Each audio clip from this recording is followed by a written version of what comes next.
Franz Borch huwa uffiċjal tal-Gvern u deputat segretarju tal-Kabinett li jaqa' taħt il-Prim Ministru. L-Uffiċċju tal-Prim Ministru awtorizza lil Franz Borch xarejn lif biex imexxi l-kampanja tiegħu kontra l-introduzzjoni tad-divorzju f'pajjiżna.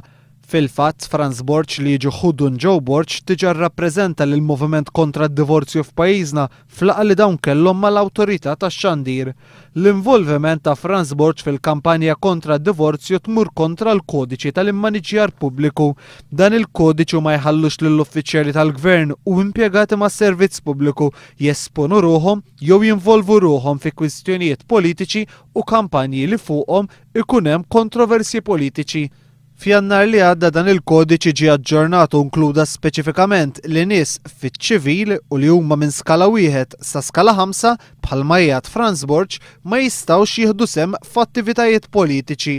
Il-kap taċ-ċivil Godwin Grima f'kumment li tal il-ġurnal Malta Today qal li ma jara xejn ħażin fi Franz Borch li jimmilita kontra d-divorzju.